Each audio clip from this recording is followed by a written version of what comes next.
خوش آمدید the podcast of book reviews میں یہ سیشن محمد منتظر مہدی کی تحقیق اور پیشکش کا حصہ ہے۔ آج ہم ایک ایسی کتاب پر بات کریں گے جو تقریباً 80 سال پہلے شائع ہوئی لیکن آج بھی اتنی ہی اہم ہے۔ جی بالکل، آج بات ہو رہی ہے جارج آرویل کے بہت مشہور ناول اینیمل فارم کی۔ اینیمل فارم، صحیح۔ یہ 1945 میں شائع ہوئی تھی اور اس کا شمار آپ کہہ لیں سیاسی طنز اور تمثیلی ادب کے شاہکاروں میں ہوتا ہے۔ اور مصنف جارج آرویل، ان کا اصل نام تو کچھ اور تھا نا؟ جی، ایرک آرتھر بلیر۔ وہ برطانوی ناول نگار تھے، صحافی بھی، نقاد بھی، اور خاص طور پر جانے جاتے تھے سیاسی ظلم اور آمریت کے خلاف لکھنے کے لیے۔ ان کی ایک اور بہت مشہور کتاب ہے 1984۔ اوہ ہاں، 1984، بالکل۔ تو آج ہم اینیمل فارم کی دنیا میں گہرائی میں اتریں گے، اس کی کہانی، اس کے پیچھے چھپے پیغامات اور آرویل کا انداز، سب پر بات کریں گے، جیسا ہم the podcast of book reviews پر کرتے ہیں۔ تو کہانی شروع ہوتی ہے انگلینڈ کے ایک فارم سے، مینر فارم نام ہے۔ مینر فارم، ٹھیک۔ غفلت سے ظاہر ہے بہت تنگ ہے۔ تو مطلب جانوروں کی زندگی کافی مشکل ہے وہاں؟ جی بہت، بس محنت ہی محنت اور کھانے کو کم۔ اسی مایوسی کے عالم میں فارم کا ایک بوڑھا سمجھدار سور ہے، اولڈ میجر۔ اچھا۔ وہ ایک رات سب جانوروں کو چپکے سے اکٹھا کرتا ہے۔ اوہ، کس لیے؟ وہ انہیں اپنے ایک خواب کے بارے میں بتاتا ہے، ایک ایسی دنیا کا خواب جہاں جانور آزاد ہوں، انسانوں کی غلامی نہ ہو۔ وہ انہیں بغاوت کا ایک پیغام دیتا ہے۔ اس کا نعرہ بڑا مشہور ہے، انسان دشمن ہے، تمام جانور ساتھی ہیں۔ واہ، تو اس نے ایک طرح سے انقلاب کی بنیاد رکھ دی۔ بالکل، اس کی تقریر سے جانوروں میں ایک امید، ایک جوش پیدا ہوتا ہے۔ کچھ عرصے بعد اولڈ میجر تو مر جاتا ہے، لیکن اس کا خیال زندہ رہتا ہے۔ تو پھر بغاوت کیسے ہوئی؟ ایک دن مسٹر جونز اور اس کے آدمی جانوروں کو کھانا دینا بھول جاتے ہیں۔ بس جانوروں کا صبر جواب دے جاتا ہے اور وہ اچانک حملہ کر دیتے ہیں۔ اچھا۔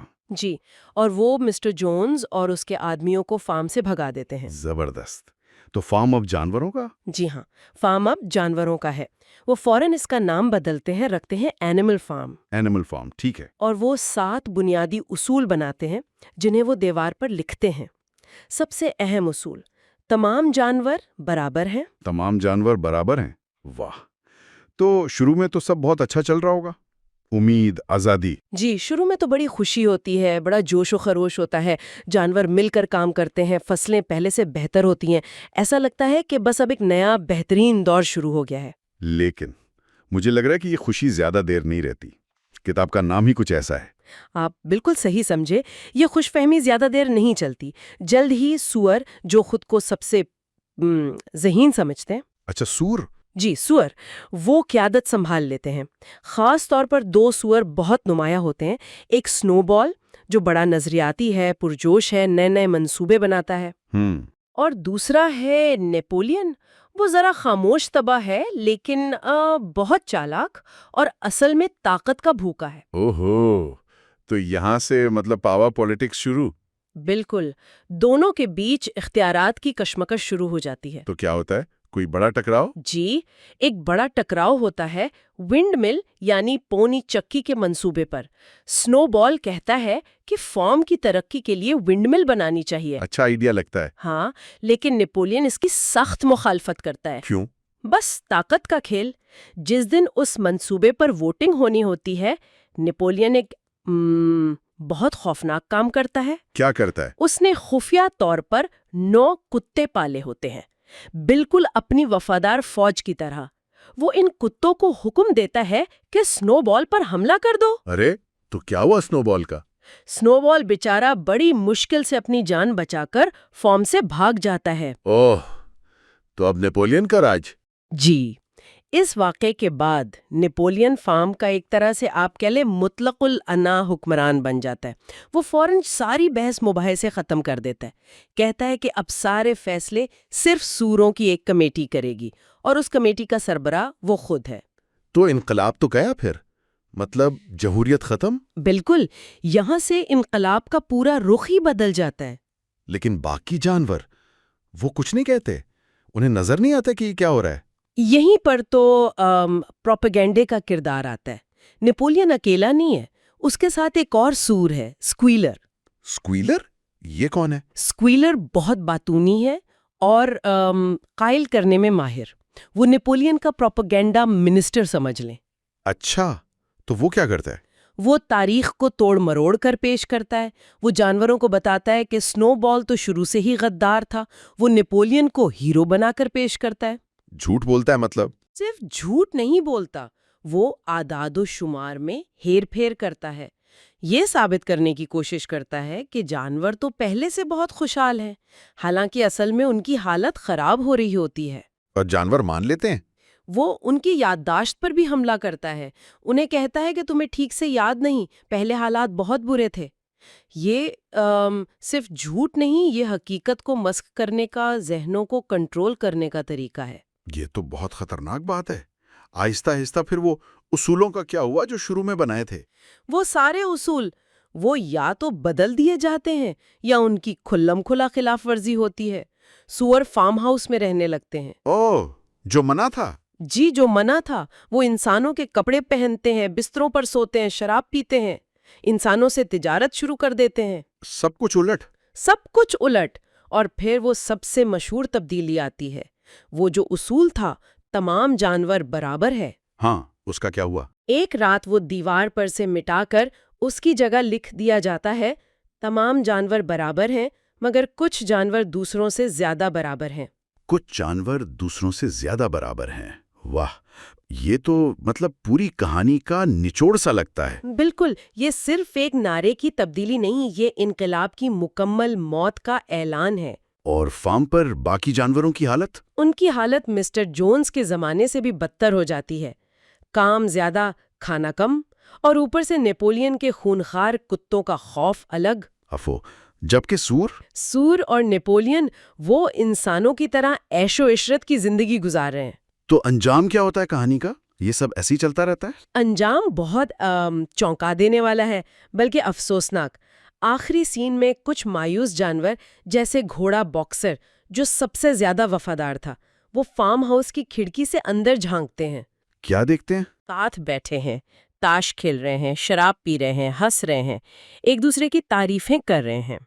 انسان اور سور ایک ساتھ؟ جی، اور پھر ان میں کوئی بحث ہوتی ہے۔ جانور باہر سے دیکھتے ہیں، کبھی سوروں کے چہروں کو، کبھی انسانوں کے، اور انہیں کوئی فرق نظر نہیں آتا۔ کوئی فرق نہیں؟ کوئی فرق نہیں۔ وہ پہچان ہی نہیں پاتے کہ کون سور ہے اور کون انسان۔ انقلاب جہاں سے شروع ہوا تھا وہیں واپس آ گیا تھا، بس ظالم بدل گئے تھے، ظلم کا نظام ویسے کا ویسا تھا۔ یہ تو بہت گہری اور تکلیف دہ بات ہے۔ تو یہ کہانی صرف جانوروں کی نہیں ہے، یہ تو انسانوں کی کہانی ہے۔ بالکل، یہ انسانی فطرت، طاقت اور معاشرے کا ایک، آپ کہہ لیں، بے رحم تجزیہ ہے۔ اس میں سب سے اہم نقطہ کیا لگتا ہے آپ کو؟ کون سی بات سب سے چھپتی ہے؟ میرے خیال میں سب سے مرکزی خیال طاقت کا ہے، یعنی پاور۔ آرول یہ دکھا رہا ہے کہ طاقت، خاص طور پر جب وہ بغیر کسی روک ٹوک کے مل جائے، تو وہ کیسے اچھے بھلے نظریات کو، اچھے بھلے لوگوں کو بگاڑ دیتی ہے۔ جیسے نپولین کے ساتھ ہوا۔ جی، نپولین کا ایک آمر بن جانا یہ صرف ایک کردار کی کہانی نہیں ہے، یہ ایک وارننگ ہے کہ اقتدار کی کشش کتنی خطرناک ہو سکتی ہے، یہ اخلاقیات کو کیسے ختم کر سکتی ہے۔ اور یہ صرف ایک بندے کی بات نہیں، پورا سسٹم ہی بگڑ جاتا ہے۔ جیسے آپ نے کہا، انقلاب اپنے ہی بچوں کو کھا جاتا ہے۔ سنو بال کے ساتھ جو ہوا، یہ بھی تو ایک بڑا تھیم ہے نا؟ یقیناً، اینیمل فارم اس المیے کو بہت واضح طور پر دکھاتا ہے کہ اکثر انقلابات جن بڑے بڑے دعووں سے شروع ہوتے ہیں، اقتدار میں آنے کے بعد وہی برائیاں پیدا کر لیتے ہیں جن کے خلاف وہ اٹھے تھے۔ صحیح، پرانے ظالم کی جگہ نیا ظالم آ جاتا ہے۔ بالکل، اور عام لوگوں یا یہاں جانوروں کی حالت ویسی ہی رہتی ہے، بلکہ کبھی کبھی تو پہلے سے بھی بری ہو جاتی ہے۔ یہ امید کے ٹوٹنے کی، آئیڈیلز کے مر جانے کی کہانی ہے۔ اور وہ اسکویلر کا کردار، پروپاگانڈا اور زبان کا استعمال، یہ کتنا اہم ہے اس کہانی میں؟ وہ بہت اہم ہے۔ اسکویلر صرف جھوٹا نہیں ہے، وہ زبان کو ایک ہتھیار کی طرح استعمال کرتا ہے۔ وہ الفاظ کے معنی بدل دیتا ہے۔ اچھا، کیسے؟ وہ تاریخ کو اپنی مرضی سے لکھتا ہے۔ وہ جانوروں کی سوچنے سمجھنے کی صلاحیت کو ہی مفلوج کر دیتا ہے۔ آرویل کا اصل نقطہ یہ ہے کہ پروپیگنڈا صرف خبروں پر کنٹرول نہیں، یہ آپ کی حقیقت، آپ کی یادداشت پر کنٹرول ہے۔ جب آپ لوگوں کو ان کی اپنی یادداشت پر شک کرنے پر مجبور کر دیں تو آپ انہیں پوری طرح قابو کر سکتے ہیں۔ بالکل یہی اسکویلر کرتا ہے۔ اور وہ نعرہ کچھ جانور زیادہ برابر ہیں، یہ تو آج بھی ہر جگہ نظر آ جاتا ہے کسی نہ کسی شکل میں۔ یہ برابری کے تصور پر کیا کہہ رہا ہے؟ یہ آرویل کا ماسٹر سٹروک ہے، ایک زبردست طنز۔ یہ دکھاتا ہے کہ کیسے برابری کا خوبصورت نعرہ عملی طور پر طبقاتی فرق اور استحصال کو چھپانے کے لیے استعمال ہو سکتا ہے۔ کہنے کو سب برابر، لیکن اصل میں ایک چھوٹا سا طبقہ سارے فائدے اٹھا رہا ہے۔ اگرچہ یہ کتاب خاص طور پر لکھی تو گئی تھی اسٹالین کے دور حکومت اور سوویت یونین پر تنقید کے طور پر، جیسے اولڈ میجر کو مارکس یا لینن سمجھا جاتا ہے، نپولین کو اسٹالن اور سنو بال کو ٹروٹسکی۔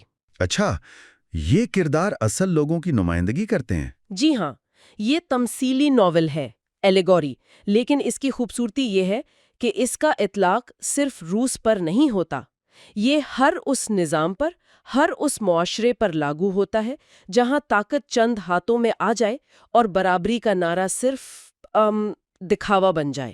تبھی یہ اتنے سالوں بعد بھی اتنی متعلقہ ہے، لوگ آج بھی اسے پڑھتے ہیں، اسکولوں کالجوں میں پڑھائی جاتی ہے۔ اس کا اثر اتنا گہرا کیوں ہے؟ میرے خیال میں اس کی وجہ اس کی عالمگیریت ہے۔ یہ کسی ایک وقت یا جگہ کی کہانی نہیں ہے، یہ طاقت، کنٹرول، انسانی کمزوریوں اور سیاسی نظاموں کے خطرات کے بارے میں ایک لازوال سبق ہے۔ اسے دنیا بھر میں لوگوں نے آمریت کے خلاف، پروپیگنڈا کے خلاف ایک علامت کے طور پر استعمال کیا ہے۔ یہ نوجوانوں کو سکھاتی ہے کہ سوال اٹھاؤ، لیڈروں پر نظر رکھو، تاریخ سے سیکھو، اسی لیے یہ آج بھی اتنی طاقتور ہے۔ اچھا، آپ ذرا آرویل کے لکھنے کے انداز پر بات کریں۔ یہ اتنی سادہ زبان میں لکھی گئی ہے، جانور بول رہے ہیں، لیکن بات اتنی گہری ہے۔ اس سادگی میں کیا خاص بات ہے؟ خاص بات اس کی تمثیلی نوعیت ہے، اور آرویل کی زبان بہت صاف ہے، سیدھی ہے، کوئی مشکل الفاظ نہیں، کوئی لمبی چوڑی تقریریں نہیں۔ ہاں، پڑھنے میں بہت آسان لگتی ہے۔ جی، لیکن ہر کردار، ہر واقعہ، ہر بات، اس کا ایک گہرا علامتی مطلب ہے۔ یہ سادگی قاری کو کہانی سے فوراً جوڑ دیتی ہے، اور جو علامتی پہلو ہے وہ اسے سوچنے پر مجبور کرتا ہے۔ تو یہ ایک ہی وقت میں کئی سطحوں پر کام کرتی ہے۔ بچے اسے جانوروں کی کہانی سمجھ کر پڑھ سکتے ہیں۔ بالکل، اور بڑے اس میں سیاسی اور سماجی تبصرے دیکھ سکتے ہیں۔ ایک سطح پر یہ فارم کی کہانی ہے، دوسری سطح پر روسی انقلاب کی، اور تیسری سب سے اہم سطح پر یہ طاقت اور انسانی معاشرے کے بارے میں یونیورسل سچائیاں بیان کرتی ہے۔ یہ سادگی اصل میں بہت بڑی فنکاری ہے۔ تو خلاصہ یہ کہ اینیمل فارم ایک چھوٹی سی لیکن بہت طاقتور کتاب ہے، جو طاقت، دھوکے بازی اور نظریات کے انجام پر ایک کبھی نہ پرانا ہونے والا تبصرہ ہے۔ بلا شبہ، اور یہ یاد رکھنا چاہیے کہ یہ صرف ماضی کی بات نہیں، یا صرف کمیونزم کی، یہ ہر اس معاشرے کے لیے ایک وارننگ ہے جہاں عوام کو لا علم رکھا جاتا ہے، جہاں سوال پوچھنے کو برا سمجھا جاتا ہے، اور جہاں طاقت بس کچھ لوگوں کے پاس ہوتی ہے۔ یہ ایک آئینے کی طرح ہے۔ صحیح کہا، یہ ہمیں اپنی دنیا کو سمجھنے میں مدد دیتی ہے۔ جاتے جاتے ایک سوال سوچنے کے لیے چھوڑ جاتے ہیں، کیا تاریخ واقعی خود کو دہراتی ہے؟ اور کیا طاقت کا ملنا ہمیشہ بگاڑ کا باعث بنتا ہے، چاہے شروع میں نیت کتنی ہی اچھی کیوں نہ ہو؟ بہت گہرا سوال ہے۔ تو یہ تھا ہمارا آج کا تفصیلی جائزہ جارج آرویل کی کلاسک کتاب اینیمل فارم پر۔ The podcast of book reviews کے پلیٹ فارم سے، جو محمد منتظر مہدی کی تحقیق اور پیشکش کا حصہ ہے۔ امید ہے سننے والوں کو یہ گفتگو پسند آئی ہوگی۔ اور اگر کوئی اس لازوال کتاب کو خود پڑھنا چاہے یا خریدنا چاہے تو وہ 0349226647 پر رابطہ کر سکتے ہیں۔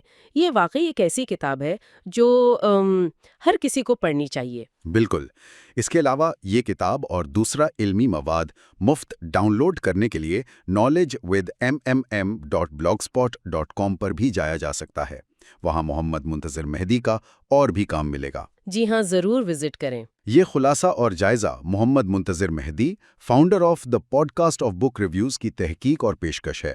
وہ سوشل میڈیا پلیٹ فارمز خصوصاً یوٹیوب پر درجنوں کتابوں کے دلچسپ، معلوماتی اور علمی مواد شیئر کرتے ہیں، جبکہ واٹس ایپ اور فیس بک پر نالج ود MMM کے نام سے گروپ سیریز چلا رہے ہیں۔ نالج ود MMM شمسی محمد منتظر مہدی کے زیر انتظام یہ جگہ آپ کے ذہن کو معلومات کے وسیع ذخیرے سے مالا مال کرنے کے لیے وقف ہے۔ عمومی معلومات سے لے کر سائنس، ادب، تاریخ اور ٹیکنالوجی تک ہم موضوعات کی ایک وسیع رینج کا احاطہ کرتے ہیں جو آپ کی سمجھ کو بڑھانے کے لیے ڈیزائن کیے گئے ہیں۔ بکس، سائنس، ادب، تاریخ اور ٹیکنالوجی تک ہم موضوعات کی ایک وسیع رینج کا احاطہ کرتے ہیں جو آپ کی سمجھ کو بڑھانے کے لیے ڈیزائن کیے گئے ہیں۔ اس پلیٹ فارم میں ضرور جائیں اور MMM کے علم کے شوق کو اپنے علمی سفر میں رہنما بننے دیں۔ چاہے سیکھنے کا شوق ہو یا جوابات کی تلاش، یہاں تجسس کو جگانے اور اپنے افق کو وسیع کرنے کے لیے بہت کچھ ہے۔ نالج ود MMM کا لنک نیچے تفصیلات یعنی ڈسکرپشن میں موجود ہے۔